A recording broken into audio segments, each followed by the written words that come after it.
Today we are going out in Nordhavn, and that is in continuation or as support to the interview with Søren Gainer that I hope you have seen so already. Because Nordhavn is, as Carlsberg, as we visited yesterday, another quite interesting urban development area of Copenhagen, which also used to be heavy industry, and in this case, the major port facility for Copenhagen.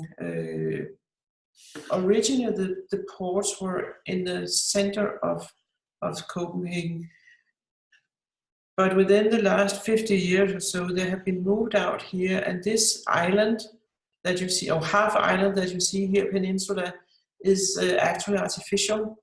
It is man-made, and as we have talked about already, there is going to be even more man-made islands made along here as the kind of the protection against high ocean rise, so that it will not come in and influence on the city of Copenhagen, which is obviously close to the surface of the water and therefore also the risk of being flooded if we do not take care of the rising seawater levels that climate change will cause. But again, out here we are, and you can see there is a line here that is a ferry line that connects Copenhagen with Oslo in Norway, and that ferry line also passes by the peninsula of Nordhavn and this area and goes in and meets Copenhagen here in this basin a little bit closer to the center of Copenhagen. But let's throw ourselves out into it and see that this is the tour that I walked. I started out in the new metro station Orient Carry out here, and I first visited this island, which is full of warehouses, and then I visited this peninsula, which is a little less of a warehouse style, but more you could say where the actual development has taken place within the last 10 years or so. First, I went in through the street and I went out to the harborfront here, and I'm going to show you a little movie about what it's like, what the atmosphere and the scale is like in this area. I'm strolling around, I'm looking over at this building over here, which is another international school. The facade cladding is actually the photovoltaics, and then I'm looking out towards the opening towards the ocean here, and you can see that some quite heavy ships are still being worked with or serviced over here in this area, and that's not going to end. It's kind of the, you could say, the charm or the characteristic about this area is that there is still a lot of heavy traffic in and out of the area in that sense. And then I'm looking down along this row of warehouses, and many architecture offices and design shops and design offices are actually inhabiting these warehouses today, because this part of the ferry harbor is not being used for harbor activities any longer. It's been used for creating a lively neighborhood and allowing space for all kinds of creative fields to work out there. So I'm going to walk along the harbor front and out to this edge here, and out there you will have another quite significant view of the Øresund, and you also have a glimpse out towards the windmill park that we have been talking about in I think it was 1.3 session, the Hofor windmill park that is supplying electricity to quite a big part of Copenhagen today. And over here you actually have a pretty well-known architecture office called Lenne Architects, and they are specifically into circular economy. And I'm going to talk a little bit about them later on when we get to another part of the city where they have been built two housing projects that I'm going to point out for you. I'm moving around to the other side of this basin here and down along here. And what you will experience now is that that we're gonna pass by some, or excuse me, we're gonna look over here to this part of Nordhavn area, and there will be still be warehouses, but also a beginning conversion of some of these warehouses to modern housing. I'm looking towards the other peninsula here, and there you will have some quite characteristic existing buildings that has been converted into new structures, if you could say so. This used to be a silo that was very unique and very characteristic for this area for a long period of time. Also over here we have two silos where you actually did this, you could say, a little bit unusual move that you did, excuse me, you did not build within the silos, you actually added on the outside of the silos. And this building is also a little bit interesting because that's the headquarters of United Nations in Copenhagen, and they have built this like within the last 10 years or so, and also with a lot of references to sustainable architecture and the 17 Sustainable Development Goals. And there are other buildings in this area that are housing, and this is a parking space.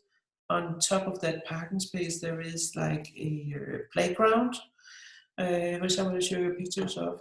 And this silo is also very luxurious, extremely expensive housing. This is housing, and additions to this silos over here is more like offices and businesses. I'm going down along the harbourfront, which you can see here. I still have a glimpse of the converted constructions on the other side. And you have architecture offices. I know a few architecture offices that live here, and they have a magnificent view of the harbour. Very attractive part of the city. I'm going to pass by here. It's not that interesting because it's a building site here, but I'm entering the main part of Nordhavn now and looking down the street, and you see this luxurious addition to an existing silo from the other side. And you also get an idea about how very close it actually is out here, how very densely built this area is. Housing,